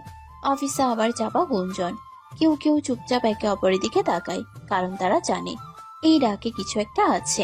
অব্র কয়েক সেকেন্ড চুপ করে বসে থাকে, তারপর ধীরে ধীরে উঠে দাঁড়ায়, শার্টটা ঠিক করে একটা গভীর শ্বাস নেয়, আর কেবিনের দিকে হাঁটা শুরু করে। অব্র কেবিনের সামনে এসে এক মুহূর্ত থেমে গেল। ভেতরে ঢোকার আগে যেন নিজেকে একটু গুছিয়ে নিচ্ছে। তারপর হালকা করে দরজায় নক করলো। ভেতর থেকে ঠান্ডা গলায় ভেসে এলো, আসো। অব্র দরজা খুলে ভেতরে ঢুকে নীলা তখন টেবিলের উপর ফাইল ছড়িয়ে বসে আছে, চোখ নিচু, পুরো মনোযোগ কাজে। সে একবারও তাকায় না, সরাসরি বলল, নতুন প্রজেক্ট নিয়ে আলোচনা করতে হবে।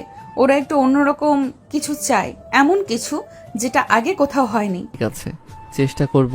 কথাটা শেষ হতেই নীলা হঠাৎ মাথা তুলে তাকায়, তার চোখে কঠোরতা, কণ্ঠে চাপা রাগ। চেষ্টা না হতেই হবে। সবাইকে বলে দাও কোনো ভুল হলে চাকরি হারাবে। কেবিনের ভেতরের পরিবেশটা আবার ভারী হয়ে ওঠে। অব্র কিছুক্ষণ চুপ করে থাকে, তারপর ধীরে ধীরে এগিয়ে আসে, টেবিলের একদম কাছে এসে দাঁড়ায়। তার চোখ সরাসরি নীলার দিকে। কথায় কথায় চাকরি হারানোর ভয় দেখান কেন? প্রশ্নটা সরাসরি আর একটু চ্যালেঞ্জের মতো। নীলা ভ্রু কুঁচকে তাকায়। ভয় দেখালেই ঠিকমতো কাজ করে। দুজনের চোখে চোখ, একজন কঠিন হতে চাইছে, আরেকজন বুঝতে চাইছে এই কঠিনতার আড়ালে আসলে কি লুকিয়ে আছে। কেবিনের ভেতরে বাতাসটা আবার ভারী হয়ে উঠেছে। নীলা ফাইলটা বন্ধ করে ঠান্ডা গলায় বলল, এইভাবে তাকিয়ে না থেকে বাইরে গিয়ে সবাইকে বলো কাজ যেন ঠিক হয়। আমি কোনো ভুল চাই না। অব্র কিছুক্ষণ চুপ করে তার দিকে তাকিয়ে থাকে। তার চোখে এক অদ্ভুত দৃষ্টি, যেখানে জেদ আছে, ভালোবাসা আছে, আর একটু দুষ্টুমিও। সে ধীরে ধীরে এক পা এগিয়ে আসে, নীলার একদম কাছে গিয়ে দাঁড়ায়। অব্র নিচু গলায় বলল, যাব, তবে তার আগে বউকে একটু আদর করে যাই। কথাটা শুনেই নীলা চোখ বড় বড় করে তাকায়। রাগে তার চোখ মুখ লাল হয়ে ওঠে। অব্র, এটা অফিস, বাড়াবাড়ি করবে না। অব্র হালকা হাসে, তার চোখে সে নির্ভীক দৃষ্টি। সে আরো একটু ঝুঁকে খুব কাছ থেকে বলে, বাড়াবাড়ি না ম্যাডাম, এটা ভালোবাসা। এই হঠাৎ কাছাকাছি আসাটা, এই গলার স্বর, নীলার বুকের ভিতরটা কেমন যেন কেঁপে ওঠে। অব্র একটু ঝুঁকে নীলার ঠোঁটে ঠোঁট ডুবিয়ে কিস করতে লাগে। সে এক মুহূর্তের জন্য স্থির হয়ে যায়। অব্র আর কিছু না বলে সোজা হয়ে দাঁড়ায়, একবার গভীর ভাবে তার দিকে তাকায়, তারপর ঘুরে দরজার দিকে হাঁটা দেয়। দরজা খুলে বের হয়ে যায়। কেবিনের ভেতরে নীলা একা দাঁড়িয়ে থাকে। তার হাত কাঁপছে হালকা, শ্বাস একটু ভারী। সে বুঝতে পারছে এই ছেলেটা তাকে শুধু রাগায় না, ভেতর থেকেও নাড়িয়ে দেয়।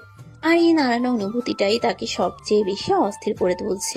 কেবিনের ভেতরে আবার সে আগের মতো নীরবতা, কিন্তু এই নীরবতার ভেতরেও যেন অদ্ভুত একটা অস্থিরতা ঘুরপাক খাচ্ছে।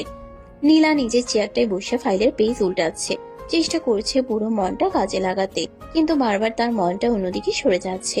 ঠিক তখনই দরজায় হালকা নক। আসো। একজন মেয়ে স্টাফ ভেতরে ঢুকে আসে, হাতে একটা ফাইল, মুখে হালকা নার্ভাস ভাব। এই ফাইলটা একটু দেখবেন? নীলা মাথা নাড়িয়ে ফাইলটা নেয়, চোখ নামিয়ে মন দিয়ে দেখতে শুরু করে। সবকিছু যেন আবার স্বাভাবিক হয়ে আসছিল, কিন্তু হঠাৎই মেয়েটা একটু দ্বিধা নিয়ে সামনে দাঁড়িয়ে থেকে বলে উঠল, ম্যাডাম, আপনার ঠোঁটে কি হয়েছে? এই একটা প্রশ্নেই নীলার বুক ধক করে উঠল। তার হাতের ফাইলটা এক সেকেন্ডের জন্য থেমে গেল। মনে পড়ে গেল একটু আগে সে মুহূর্ত, অভ্র, তার হঠাৎ করে কাছে আসা। নীলা দ্রুত নিজেকে সামলে নেয়, চোখ নামিয়ে স্বাভাবিক গলায় বলে, কিছু না, একটু চুলকেছি। মেয়েটা কিন্তু পুরোপুরি বিশ্বাস করতে পারলো না। সে একটু তাকিয়ে থেকে আবার বলে, কিন্তু ম্যাডাম, মনে হচ্ছে কেউ কামড় দিয়েছে। এই কথাটা শুনতেই নীলার মুখ লাল হয়ে ওঠে। লজ্জা, রাগ আর অস্বস্তি একসাথে কাজ করে। সে হঠাৎই চোখ তুলে তাকায়, কড়া গলায় বলে, তোমার কাজ কি সব খেয়াল করা? সরি ম্যাডাম, আমি আসলে... ফাইলটা ঠিক করে নিয়ে আসো, তারপর কথা বলো। মেয়েটা আর এক মুহূর্তও দাঁড়ায় না, তাড়াতাড়ি ফাইল নিয়ে বের হয়ে যায়। কেবিনের দরজা বন্ধ হয়ে যায়। নীলা একা বসে থাকে, ধীরে ধীরে হাত তুলে নিজের ঠোঁটে ছোঁয়ায়। একটা অদ্ভুত অনুভূতি, রাগ, লজ্জা আর কোথাও যেন অজানা কাঁপুনি। সে চোখ বন্ধ করে ফেলে, মনে মনে বলে, এই ছেলেটা আমাকে পাগল করে দেবে। কিন্তু সত্যিটা হলো, সে যতই নিজেকে দূরে রাখতে চায়, অব্র ততই তার ভেতরে জায়গা করে নিচ্ছে। অফিসের ব্যস্ততা ধীরে ধীরে একটু কমে এসেছে। ঘুরিয়ে কাটা লাঞ্চ টাইমে পৌঁছাতেই সবাই একে একে নিজের কাজ থামিয়ে খাবারের কথা ভাবতে শুরু করেছে। কিন্তু নীলার কেবিনে এখনো কাজের চাপ। সে ফাইলের উপর ঝুঁকে আছে, যেন নিজের মনটাকেও কাজের মধ্যে ডুবিয়ে রাখতে চাইছে। ঠিক তখনই দরজায় হালকা নক। আসো। দরজা খুলে ভিতরে ঢুকে অভ্র, মুখে সেই পরিচিত হালকা হাসি, কিন্তু চোখে আজও সেই জেদি টান। সে একদম সামনে এসে দাঁড়িয়ে বলল, চলুন খাবো। খাও, আমি কি তোমার মুখ বেঁধে রাখছি? বউয়ের সাথে খাবো। এই কথাটা শুনতেই নীলা চোখ তুলে তাকায়, রাগে তার দৃষ্টি কড়া হয়ে যায়। মেজাজ গরম করো না অব্র, কেউ শুনলে কিন্তু খুন করে ফেলবে। আমার কথা না শুনলে কিন্তু মাইক নিয়ে সবাইকে বলে দিব। ভয় দেখাচ্ছ? আমি ভয় দেখাই না, সত্যি বলছি। জনের চোখে চোখ, একটা অদ্ভুত টানা পড়েন। শেষে নীলা বিরক্ত হয়ে চেয়ার থেকে উঠে দাঁড়ায়। বাইরে যেতে পারবে না, রুমে খাবার দিতে বলো। অব্র ঠোঁটের কোণে হালকা হাসি টানে। সে জানে এটা না, এটা তার নিজের মতো করে। হ্যাঁ, আর এই ছোট ছোট জেদ, এই খুনছুটি তাদের সম্পর্কটাকে ধীরে ধীরে অন্য একদিকে নিয়ে যাচ্ছে। নীলার কথা শুনে অব্র আর দেরি করলো না, দরজা খুলে বাইরে বের হয়ে পিয়নকে ডাক দিল। কিছুক্ষণ পরে পিয়ন ট্রে ভর্তি নানান রকম খাবার নিয়ে কেবিনে ঢুকে পড়লো। গরম ভাত, কারি, স্যালাড, সব সুন্দর করে সাজানো। পিয়ন খাবারগুলো টেবিলে রেখে চুপচাপ বের হয়ে গেল। অভ্র দরজার দিকে এগিয়ে গিয়ে ধীরে ধীরে দরজাটা বন্ধ করে দিল। তারপর একটুখানি থেমে লক করে দিল। ঘরের ভেতরে পরিবেশটা হঠাৎ করে একটু অন্যরকম হয়ে গেল। নীলা ভ্রুকুচকে তাকালো। দরজা বন্ধ করলে কেন? অভ্র কিছু না বলে ধীরে ধীরে তার দিকে এগিয়ে আসে। চোখে সেই দুষ্টু ছিলে। তারপর একদম কাছে এসে হালকা গলায় বলল, খাইয়ে দিন। এই কথাটা শুনে নীলা একদম হতবাক। সে চোখ বড় বড় করে তাকিয়ে বলল, কি যাতা বলছো এসব? যাতা না, বউয়ের হাতে খেতে চাইছি, বাসর করতে তো চাইছি না। লজ্জা করে না এসব বলতে? বউয়ের সামনে লজ্জা পেলে তো জীবনে বাবা হতে পারবো না। কথাটা শুনে নীলা একদম থমকে যায়। রাগ, লজ্জা, অস্বস্তি সব একসাথে এসে তাকে আটকে দেয়। সে মুখ ঘুরিয়ে নেয়, কিন্তু তার কান লাল হয়ে উঠেছে। অভ্র চুপচাপ দাঁড়িয়ে তার প্রতিক্রিয়া দেখছে। তার চোখে এখন শুধু দুষ্টুমি না, আছে অপেক্ষা। একটা ছোট্ট স্বীকারোক্তির অপেক্ষা, যেটা নীলা এখনো দিতে রাজি না। নীলা আর কথা বাড়ায় না। সে জানে এই দরজা বন্ধ থাকা অবস্থাটা বেশিক্ষণ চললে অফিসের ভেতর ভুল বোঝাবুঝি তৈরি হতে পারে।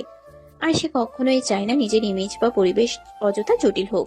চুপচাপ উঠে গিয়ে হাত ধুয়ে নিল। পানির শব্দটা কেবিনে হালকা প্রতিধ্বনি তুলল। তারপর সে টেবিলের পাশে এসে দাঁড়ালো। অভ্র বসে আছে ঠিক তার সামনে। নীলা একদম নিয়ন্ত্রিত ভঙ্গিতে খাবার তুলে দিতে শুরু করলো, একের পর এক লোকমা। আর অভ্র, সে এক মুহূর্তও দেরি না করে খেতে শুরু করলো। কিন্তু তার চোখ সবসময় নীলার মুখেই আটকে আছে। মাঝে মাঝে সে নীলার আঙ্গুলের উপর হালকা করে ঠোঁট ছুঁয়ে দিচ্ছে। ছোট্ট একটা চুমো, আবার খাচ্ছে, আবার চুমো। নীলা একবার চোখ কুঁচকে তাকায়। রাগে চোখ আগুনের মতো হয়ে যায়। কিন্তু অভ্রের কাছে সেটা যেন কোনো প্রতিক্রিয়াই না, বরং সে আরো স্বাভাবিকভাবে খেতে থাকে। তার মধ্যে কোনো ভয় নেই, নেই কোনো দ্বিধা, শুধু আছে নিজের মতো করে ভালোবাসার এক জেদি প্রকাশ। অভ্র হালকা গলায় বলল, আপনি খান। আগে তুমি খেয়ে বিদায় হও, কেউ দেখলে কি হবে? অভ্র থেমে যায় না। সে ধীরে ধীরে মাথা তুলে নীলার দিকে তাকায়। তার চোখে এক অদ্ভুত নিশ্চয়তা। তারপর খুব শান্ত গলায় বলে, কিছু হবে না, সবাই জানবে আমার একটা বউ আছে। এই কথাটা যেন নীলার ভিতরের দেয়ালে ধাক্কা দেয়। সে কিছু বলতে গিয়েও থেমে যায়। কারণ এই বউ শব্দটা শুধু পরিচয় না, এটা অভ্রের দৃষ্টিতে একটা অধিকার, একটা দাবি আর এক অদ্ভুত ভালোবাসার স্বীকারক। নীলা মুখ ঘুরিয়ে নেয়, কিন্তু এবার আর আগের মতো শক্ত থাকতে পারে না। তার চোখের ভেতর অজান্তে একটা নরমতা এসে পড়ে। আর অভ্র তখনও চুপচাপ খেয়ে যাচ্ছে, যেন এই মুহূর্তটাই তার জন্য সবচেয়ে স্বাভাবিক পৃথিবী। অফিস ক্যান্টিনে তখন লাঞ্চের ভিড়। টেবিলগুলোতে হালকা হইচই, চায়ের কাপের শব্দ আর স্টাফদের অকারণ আড্ডা। এক কোণে বসে আছে সেই মেয়ে স্টাফ। প্লেটে খাবার নিয়ে বসলেও তার মন যেন খাবারে নেই। চোখে একটা অন্যরকম উচ্ছ্বাস, যেন কোনো গোপন খবর সে ধরে ফেলেছে। সে সামনে ঝুঁকে ধীরে ধীরে বলল, জানিস আজ আমি কি দেখেছি? কি দেখলি? মেয়েটা একটু থেমে তারপর নিচু গলায় যেন বড় কোনো রহস্য ফাঁস করছে। জানিস ম্যাডামের ঠোঁট আজ একটু ফুলা ছিল, দেখে মনে হচ্ছিল কেউ কিস করেছে। ম্যাডাম তো বিধবা, এইসব কি বলছিস? কি জানি, কিন্তু অভ্র স্যারের সাথে এমন ঢলাঢলি করে মাঝে মাঝে দেখে মনে হয় ওদের মধ্যে কিছু চলছে। আর জানিস মাঝে মাঝে দেখি ওরা কেমন করে যেন একে অপরকে তাকায়, একদম আলাদা টাইপের। ক্যান্টিনের হালকা শব্দের ভেতরেও এই কথাগুলো যেন ধীরে ধীরে ছড়িয়ে পড়ে। কেউ হাসে, কেউ চুপ হয়ে যায়, কেউ আবার কৌতূহলী চোখে একে অন্যের দিকে তাকায়। আর বাস্তবতাটা না জেনেই গল্প তৈরি হতে শুরু করে। একটা সত্যের উপর দাঁড়িয়ে নয়, বরং শুধু দেখা আর ধারণার উপর। অভ্রের খাওয়া শেষ হয়ে গেছে। টেবিলের প্লেট প্রায় খালি, কিন্তু তার চোখ এখনো নীলার দিকেই স্থির। নীলা এক মুহূর্ত চুপ করে থেকে ঠান্ডা গলায় বলল, তুমি চলে যাও, আমি খাবো। অভ্র চেয়ার থেকে উঠে না, বরং হালকা হেসে নীলার দিকে তাকিয়ে বলে, আপনার খাওয়া দেখতে চাই। অভ্র, সবসময় এত জেদ ভালো না। অভ্র একটুও নড়ে না, বরং এক পা এগিয়ে আসে। তার চোখে সেই পুরনো দুষ্টু ঝিলিক। আচ্ছা, তাহলে একটা কিস করতে দিন, চলে যাব। সত্যি? এই কথাটা শুনে নীলা একদম তাকিয়ে থাকে, রাগী চোখে কপালে ভাঁজ। লজ্জা করে না এসব বলতে? কিন্তু অভ্র থামে না। সে ধীরে ধীরে নীলার আরো কাছে আসে, এত কাছে যে তাদের শ্বাসও যেন মিশে যায়। আর পরের মুহূর্তে সে নীলার ঠোঁটে ঠোঁট ডুবিয়ে দেয়। একটা গভীর দীর্ঘ চুমু, প্রায় 2 মিনিট। নীলা প্রথমে বাধা দিতে চাইলেও শেষ পর্যন্ত স্থির হয়ে যায়। তার রাগ, তার প্রতিবাদ সব যেন ওই এক মুহূর্তে কোথাও হারিয়ে যায়। অভ্র ধীরে ধীরে দূরে সরে আসে, তার চোখে তৃপ্তি, শান্তি। সে হালকা হাসি দিয়ে বলে, খাবার পরিপূর্ণ হলো, এটা ছাড়া পেট ভরছিল না। তারপর সে চলে যায়। আর নীলা শুধু বসে থাকে চুপচাপ। চোখে রাগ থাকলেও বুকের ভেতর অজানা এক অস্থিরতা, যেটা সে নিজেও পুরোপুরি ব্যাখ্যা করতে পারে না। দেখতে দেখতে কেটে গেছে দীর্ঘ 15টা দিন। এই 15 দিনে অফিসে কাজের চাপ যেমন ছিল তেমনই ছিল নতুন প্রজেক্ট নিয়ে দৌড়চাপ, মিটিং আর রাত জেগে রিপোর্ট তৈরির ব্যস্ততা। অভ্র আর নীলা দুজনেই নিজেদের মতো করে এই প্রজেক্টকে সফল করার জন্য একেবারে শেষ মুহূর্ত পর্যন্ত পরিশ্রম করেছে। অবশেষে আজ সেই অপেক্ষার দিন, যে প্রজেক্ট নিয়ে এত পরিশ্রম এত টেনশন সেটার ফল এসেছে। বায়ার পুরো মাল পাশ করে দিয়েছে। অফিসের ভিতর এক মুহূর্তেই যেন খুশির ঢেউ ছড়িয়ে পড়লো। স্টাফরা একে অন্যকে অভিনন্দন জানাতে লাগলো, কেউ হাসছে কেউ হাততালি দিচ্ছে। পুরো পরিবেশটাই বদলে গেছে এক নিমিষে। নীলার কেবিনে সেই খবর পৌঁছাতেই সে কিছুক্ষণের জন্য চুপ হয়ে গেল। তারপর ধীরে ধীরে মুখে এক হালকা সন্তুষ্টির হাসি ফুটে উঠল। এটা শুধু তার জন্য নয়, এটা পুরো টিমের সাফল্য। আর এই সাফল্যের পেছনে অব্রের পরিশ্রমও সে অস্বীকার করতে পারে না। ঠিক তখনই অফিসের মালিক উপস্থিত হলেন। কেবিনে ঢুকেই তিনি চারপাশে একবার তাকিয়ে বললেন, এই সাফল্য আমাদের জন্য খুব গুরুত্বপূর্ণ ছিল, সবাই ভালো কাজ করেছে। তারপর তিনি একে একে ঘোষণা দিতে শুরু করলেন। নীলাকে আজ থেকেই প্রমোশন দেওয়া হলো, তার দায়িত্ব আরো বাড়ানো হলো। আর অভ্রকেও একইভাবে প্রমোশন দেওয়া হলো, তার কাজ এই প্রজেক্টে খুব গুরুত্বপূর্ণ ছিল। অফিসে আবারও খুশির ঢেউ, সবাই হাততালি দিচ্ছে। নীলা একবার অব্রের দিকে তাকালো, চোখে অদ্ভুত একটা শান্ত দৃষ্টি, যেন এই সাফল্য শুধু অফিসের না, তাদের দুজনেরও এক নীরব জয়। মালিক এরপর হালকা হেসে বললেন, আর সবাইকে একটা ছোট সারপ্রাইজ, আগামী 2 দিনের জন্য পুরো টিম সিলেট ট্যুরে যাবে। এই কথাটা শোনার পর পুরো অফিসে আনন্দে চিৎকার পড়ে গেল। কেউ বিশ্বাসই করতে পারছে না কাজের সাফল্যের সাথে সাথে এমন একটা ট্যুরের সুযোগ। সবাই একে অন্যকে জড়িয়ে ধরছে, হাসছে। আর নীলা শুধু একবার জানালার দিকে তাকালো। তার মনে তখন একটাই চিন্তা, এই ট্যুরে সবকিছু হয়তো শুধু অফিসের ভ্রমণ থাকবে না, কারণ অব্র আর তার গল্প এখনো শেষ হয়নি, বরং নতুন কোনো মোড়ের অপেক্ষায় আছে। 2 দিন কেটে গেছে সে খুশির খবরের পরে। অফিসের সবার ভিতর এখন শুধু একটাই উত্তেজনা, সিলেট ট্যুর, ব্যাগ গোছানো, পরিকল্পনা, হাসি ঠাট্টা, সব মিলিয়ে পুরো পরিবেশটাই যেন একদম অন্যরকম। আজ সে অপেক্ষার দিন। ভোরের আলো ফুটতেই টিম বের হওয়ার প্রস্তুতি নিচ্ছে, কিন্তু সে ভিড়ের মাঝেও অব্র আর নীলার গল্পটা যেন আলাদা করে নিজের জায়গা তৈরি করে নিচ্ছে। নীলা গাড়ির জন্য প্রস্তুতি নিচ্ছে, ঠিক তখনই ফোনটা ভিজে উঠল। সে স্ক্রিনে তাকিয়ে দেখে অব্র। এক মুহূর্ত থেমে সে ফোনটা ধরলো। বলো। আমার কাছে বসতে হবে কিন্তু। পারবো না, তুমি ছেলেদের সাথে বসো। কিছুতেই না, এত দূরের ট্যুর বউয়ের সাথে গল্প করতে করতে যাব। না বললাম তো। হলে সবাইকে বলে দিব আপনি আমার বউ। এই কথাটা শুনেই নীলা এক মুহূর্ত থেমে যায়, তার কণ্ঠ একটু তীক্ষ্ণ হয়ে আসে। ব্ল্যাকমেল ছাড়া কি পারো? যেটাই কাজ হয় সেটাই করতে হয়। ফোনের ওপারে এক মুহূর্ত নীরবতা, আর এই নীরবতার ভেতরেই যেন তাদের সম্পর্কের অদ্ভুত টানাপোড়েনটা আরো স্পষ্ট হয়ে ওঠে। নীলা জানে অব্রকে পুরোপুরি থামানো যায় না, আর অব্র জানে নীলার না অনেক সময় আসলে আস্তে আস্তে রাজি হওয়া। গাড়ির হর্ন বাজতে শুরু করেছে, টিম ডাকছে। আর এই ট্যুরের শুরুতেই দুজনের এই ছোট্ট কথার লড়াই যেন আগাম বলে দিচ্ছে এই 2 দিন শুধু ট্যুর হবে না, হবে নতুন কিছু অনুভূতির শুরু। গাড়ি ধীরে ধীরে প্রস্তুত হয়ে গেছে। এক এক করে সবাই উঠে নিজের সিট খুঁজে বসতে শুরু করলো। হাসি, কথা, উত্তেজনা সব মিলিয়ে পুরো পরিবেশটা ট্যুরের আনন্দে ভরে উঠেছে। নীলাও জানালার পাশে নিচের সিটে বসে আছে, মুখে হালকা ক্লান্তি কিন্তু চোখে ভ্রমণের এক অদ্ভুত নীরব উত্তেজনা। ঠিক তখনই গাড়ির দরজা দিয়ে ভেতরে ঢুকলো অভ্র, হালকা হাসি মুখে, চোখ সরাসরি নীলার দিকেই। কোনো কথা না বলেই সে এসে তার পাশের সিটে বসে পড়ল। নীলার সাথে সাথে চোখ কুঁচকে তাকালো।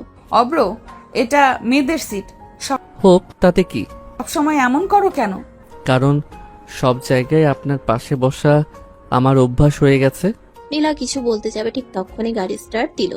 হালকা ঝাঁকুনিতে সে একটু সামলাতে গিয়ে চুপ হয়ে গেল।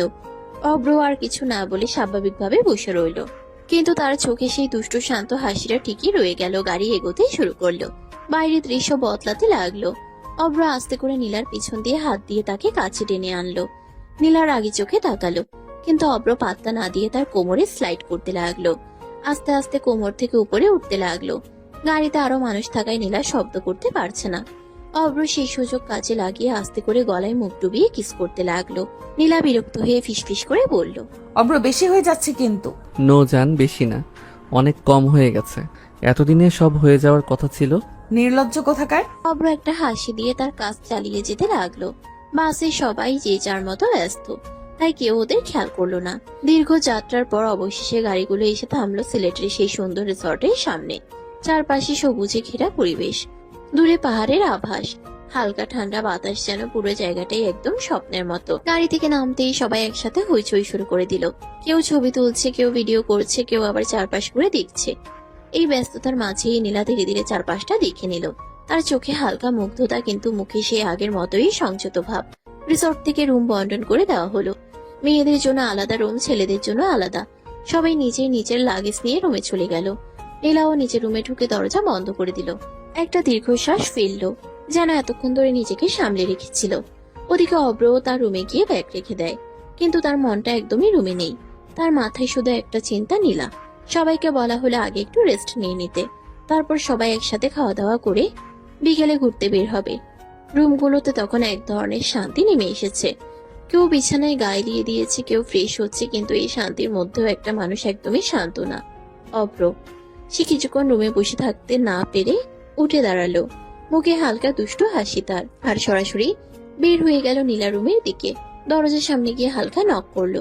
ভেতর থেকে নীলার কণ্ঠ। কে? আমি। দরজা খুলতেই অব্র একদম নির্লজ্জ ভঙ্গিতে দাঁড়িয়ে। নীলা তাকিয়ে বিরক্ত হয়ে গেল। আবার তুমি? একটু শান্তিতে থাকতে দেবে না? ট্যুরে এসে বউকে বিরক্ত করব না, তা কি হয়? তুমি না সত্যিই অসহ্য। রুমটা খারাপ না, কিন্তু আপনার সাথে থাকলে আরো ভালো লাগতো। অব্র, এটা লিমিটের বাইরে চলে যাচ্ছ। বের হও এখান থেকে। আচ্ছা, যাচ্ছি, কিন্তু বিকেলে আমার পাশেই থাকতে হবে। এই বলে সে ধীরে ধীরে বের হয়ে যায়। আর নীলা দাঁড়িয়ে থাকে রাগে, বিরক্তিতে, কিন্তু তার ঠোঁটের কোণে অজান্তে একটুখানি হাসি হেসে যায়। রুমের ভেতরে একা দাঁড়িয়ে আয়নার সামনে নিজেকে দেখছিল নীলা। তার চোখে ক্লান্তি থাকলেও ভেতরে ভেতরে এক অদ্ভুত অস্থিরতা কাজ করছে। সে ধীরে ধীরে নিজের চুলটা ঠিক করতে করতে মনে মনে বলে উঠল, এই বেয়াদবটা একদম মনে ঢুকে পড়েছে, চাইলেও বের করতে পারছি না।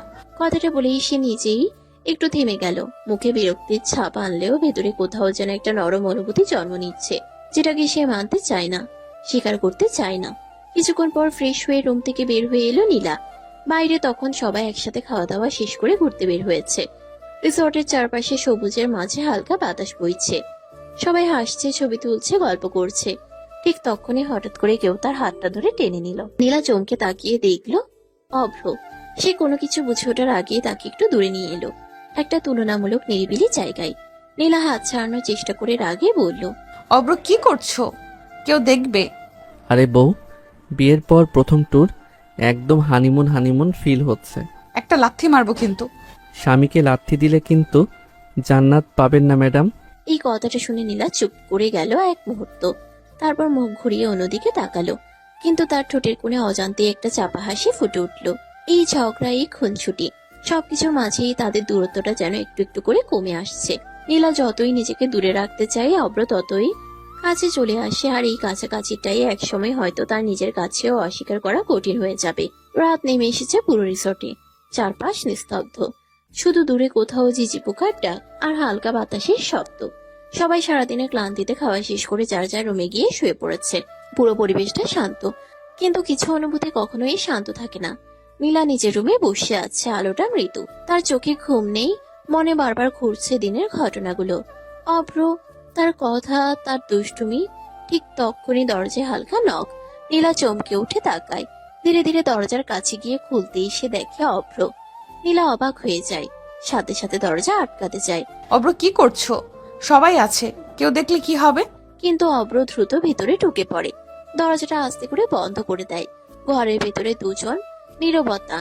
অভ্র ধীরে ধীরে নীলার দিকে এগিয়ে আসে।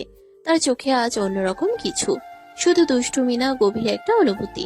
সে খুব কাছে এসে নিচু গলায় বলল, আপনাকে একটু কাছে পেতে চাই, প্লিজ বাধা দিবেন না। নীলা কিছু বলতে গিয়েও থেমে যায়। তার বুকের ভেতরটা কেঁপে উঠছে। সে চোখ নামিয়ে নেয়। এই না বলার শক্তিটা আজ যেন তার নেই। অভ্র ধীরে তার হাতটা ধরে। কোনো জোর নেই, শুধু অপেক্ষা, শুধু অনুমতি। নীলা চোখ বন্ধ করে ফেলে এক মুহূর্তের জন্য। এই নীরব সম্মতিটুকুই যথেষ্ট ছিল। অভ্র ধীরে তাকে কাছে টেনে নেয়, তারপর কপালে একটা চুমু রাখে। বাইরে রাত আরো গভীর হয়। ভেতরে দুইটা হৃদয় ধীরে ধীরে দূরত্ব কমাতে শুরু করে। কোনো তাড়াহুড়ো নেই, কোনো জোর নেই, শুধু অনুভূতির ধীর নীরব প্রবাহ। অভ্র নীলার ঠোঁটে ঠোঁট ডুবিয়ে কিস করতে লাগলো, তারপর কোলে করে বিছানায় শুয়ে আদর করতে লাগলো। আর এই আদর সারা রাত চলতে লাগলো। সকালটা ধীরে ধীরে জেগে উঠছে। রিসোর্টের চারপাশে নরম রোদ পড়েছে, পাখির ডাক, হালকা কুয়াশা সরছে। সবাই একে একে ঘুম থেকে উঠছে, কেউ বারান্দায় দাঁড়িয়ে চা খাচ্ছে, কেউ আবার নিচে করতে বের হয়েছে। এই সময়েই নীলার রুমের দরজা আস্তে করে খুলে গেল। ভেতর থেকে বের হলো অভ্র। চুল একটু এলোমেলো, মুখে হালকা ক্লান্তি, কিন্তু চোখে অদ্ভুত এক শান্তি। দুর্ভাগ্য বা সৌভাগ্য, ঠিক সেই সময় করিডোরে কয়েকজন স্টাফ ছিল। তারা অভ্রকে ওই রুম থেকে বের হতে দেখে একদম থমকে যায়। একজন আরেকজনের দিকে তাকায়, চোখে অবাক দৃষ্টি, মুখে চাপা ফিসফাস। ওই তো নীলার রুম থেকে বের হচ্ছে। কাল রাতেও তো, মানে তাহলে? কিছুক্ষণের মধ্যেই এই কথাটা আগুনের মতো ছড়িয়ে পড়ে একজন থেকে আরেকজন। ক্যান্টিনে, লনে, সিঁড়ির পাশে সব জায়গায় একই আলোচনা, নীলা আর অভ্র। এই ফিসফাস এক সময় গিয়ে পৌঁছায় অভ্র আর নীলার কানে। নীলা চুপ হয়ে যায়, তার মুখ শক্ত হয়ে ওঠে, চোখে রাগ, লজ্জা আর অপমান সব একসাথে। সে নিচের দিকে তাকিয়ে থাকে, কিছু বলে না। কিন্তু অভ্র, সে একদম অন্যরকম। কয়েক সেকেন্ড চুপ করে চারপাশের ফিসফাস শোনে, তারপর হঠাৎ করেই দাঁড়িয়ে যায়, চোখে দৃঢ়তা। সে সবার দিকে তাকিয়ে জোরে বলে, সবাই একটু শোনেন। চারপাশে এক মুহূর্তে চুপ হয়ে যায়। সবাই তাকিয়ে আছে, কি বলবে সে। অভ্র একদম স্পষ্ট নির্ভীক গলায় বলে, তো কানাকানি করার কিছু নাই। নীলা আমার স্ত্রী। পবিত্র কালেমা সাক্ষী রেখে আমাদের বিয়ে হয়েছে, তাও আরো 6 মাস আগে। তাই না জেনে চরিত্র নিয়ে প্রশ্ন তুলবেন না। এই একটা কথাই পুরো পরিবেশ জমে গেল। সবাই হতবাক, কারো মুখে কোনো কথা নেই, কারো চোখ বড় হয়ে গেছে। নীলা স্থির হয়ে দাঁড়িয়ে আছে। এই ঘোষণা এভাবে সবার সামনে সে একদমই আশা করেনি। অভ্র তার দিকে তাকায়, তার চোখে কোনো লুকানো নেই, কোনো ভয় নেই, শুধু সত্যি। আর সেই সত্যিটা আজ আর লুকানো রইল না। সময় কখনো থেমে থাকে না। দেখতে দেখতে কেটে গেছে পুরো 2টা বছর। এই 2 বছরে অনেক কিছু বদলে গেছে। ঝগড়া, অভিমান, জেদ সব ধীরে ধীরে গলে গিয়ে জায়গা করে নিয়েছে এক গভীর সত্যিকারের ভালোবাসা, যে নীলা সবসময় অভ্রকে সহ্যই করতে পারত না। আর সেই অভ্রের ঘর, অভ্রের পৃথিবী, এখন নীলা থাকে অভ্রের বাসায়, তার সংসারে। আর অভ্র, সে এখন আগের মতোই দুষ্টু, কিন্তু তার ভালোবাসাটা এখন আরো পরিণত, আরো গভীর। আজকের দিনটা যেন একটু আলাদা। নীলা আজ খুব সুন্দর করে সেজেছে, হালকা শাড়ি, চুল খোলা, চোখে কোমল কাজল। মুখে সেই চেনা করা ভাবটা নেই, বরং আছে শান্তি আর ভালোবাসার এক নরম আভা। ঠিক তখনই দরজা খুলে বাসায় ঢুকলো অভ্র। সে এক পা ভেতরে ঢুকেই থেমে গেল, তার চোখ গিয়ে আটকে রইল নীলার উপর, একদম স্তব্ধ। অভ্র ধীরে ধীরে এগিয়ে এলো, তার চোখে মুগ্ধতা। কোনো কথা না বলে সে নীলাকে জড়িয়ে ধরলো। জান, আজ এত সেজেছো কেন? তোমার জন্য। এই ছোট্ট উত্তরটাই যেন অভ্রের পৃথিবীটাকে ভরে দিল। সে খুশিতে নীলার কপালে একটা নরম চুমো রাখলো, তার চোখে তখন নিখাত আনন্দ। নীলা একটু পিছিয়ে এসে তাকালো, তার ঠোঁটে রহস্যময়ী হাসি। একটা সারপ্রাইজ আছে। কি সারপ্রাইজ? নীলা ধীরে ধীরে তার হাতটা ধরলো, চোখ নামিয়ে আবার তুলে তাকালো। তার চোখে পানি চিকচিক করছে, কিন্তু সেটা দুঃখের না, অজস্র সুখের। তুমি বাবা হতে চলেছো। এক মুহূর্ত পুরো পৃথিবী যেন থেমে গেল। অভ্র কিছুক্ষণ চুপ, তারপর হঠাৎই তার মুখে হাসি ফুটে উঠলো, চোখ ভরে গেল আনন্দে। সে এক ঝটকায় নীলাকে কোলে তুলে নিল, ঘুরতে লাগলো। সত্যি জান, সত্যি? নীলা হেসে মাথা নাড়লো, আর অভ্র, তার খুশির কোনো সীমা নেই। এই 2 বছরের পথ চলা, ঝগড়া থেকে ভালোবাসা, দূরত্ব থেকে একসাথে থাকা, সব কিছুর সবচেয়ে সুন্দর পরিণতি। আজ তাদের জীবনে নতুন একটা প্রাণ আসছে, তাদের ভালোবাসার সবচেয়ে সুন্দর প্রমাণ। এভাবেই একটা অসম্পূর্ণ গল্প ধীরে ধীরে পূর্ণতা পেল।